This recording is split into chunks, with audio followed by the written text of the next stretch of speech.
নমস্কার বন্ধুরা, এই দেখো তোমরা তো সবাই চেনো এটা কি ডুমুর। আর ডুমুর আমাদের এদিকে এখন খুব একটা পাওয়া যায় না, যাই হোক পেয়েছে বলে বাজার থেকে এনেছে। এই দেখো আমি ডুমুরগুলো কেটে ধুয়ে পরিষ্কার করে সেদ্ধ করে নিয়েছি। এইবার কড়াই বসিয়ে দিয়েছি, কড়াইয়ের মধ্যে দিয়ে দিলাম সামান্য তেল, দিয়ে ওই যে সেদ্ধ করে রাখা ডুমুরগুলোকে একটুখানি ভালো করে ভেজে নেব।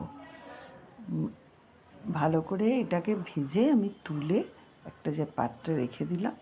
এরপরে আবার তেল দিলাম, দিয়ে তার মধ্যে দিয়ে দিলাম জিরে ফোড়ন আর দিয়ে দিলাম দুটো তেজপাতা।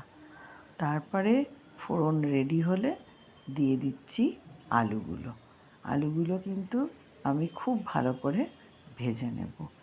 এখনকার তো আলু তোমার সেদ্ধ হতে একটু সময়ও নেয়, ওই জন্য আমি খুব ভালো করে আলুগুলোকে ভেজে আলুগুলোকে আর তুলবো না জানো, ওই জন্য প্রথমেই এর মধ্যে নুনটা অ্যাড করে দিলাম। নুনটা অ্যাড করে দিয়েই দিয়ে দিচ্ছি আমি আদা পেস্ট। আদা পেস্ট দিয়ে ভালো করে আমি কষাতে থাকবো যতক্ষণ না কাঁচা গন্ধটা যাচ্ছে। দিয়ে দিচ্ছি টমেটো। টমেটো দিয়েও আবার ভালো করে কষিয়ে নিলাম। নিয়ে এবার আমি দিচ্ছি হলুদ, একটুখানি কাশ্মীরি লঙ্কা আর জিরে, যেটা আমি জলে গুলে রেখেছিলাম সেটা দিয়ে দিলাম। দিয়ে এবার আবারও ভালো করে কষাতে থাকবো। তারপরে অ্যাড করে দিলাম চিনি।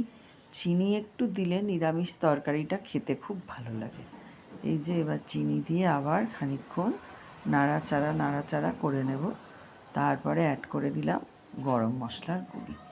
গরম মশলার গুঁড়ি এদিকে কি কাণ্ড করেছি দেখো, কোনো ঝালই দিইনি তরকারিতে, ওই জন্য আবার 1 চামচ কাঁচা লঙ্কা দিয়ে আবার নাড়াচাড়া করতে থাকলাম, কারণ কাঁচা লঙ্কাটাকে ভালো করে কষিয়ে নিতে হবে। এরপরে যখন তেল ছেড়ে এলো তখন দিয়ে দিলাম ডুমুরগুলো। ডুমুর দিয়েও পুরো মশলা আলুর সাথে ডুমুরটাকে ভালো করে আমি কষিয়ে নেব। নিয়ে তারপরে এটার মধ্যে আমি দেব জল। জলটা কিন্তু আমি কাঁচা জল দেব না, দিলাম উষ্ণ জল। একটুখানি জল গরম করে নিয়ে দিলাম। এরপরে এই যে একটু ফোটার জন্য অপেক্ষা করলাম। তারপরে গ্যাসটা কমিয়ে দিয়ে প্রায় 15 মিনিট রান্না করলাম। তারপরে দিয়ে দিলাম ঢাকা খুলে ঘি, দিয়ে আবার ঢেকে দিলাম 2 মিনিট স্ট্যান্ডিং টাইমের জন্য।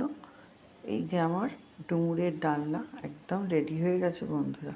তোমাদের কেমন লাগলো? ভালো লাগলে লাইক কমেন্ট শেয়ার করো।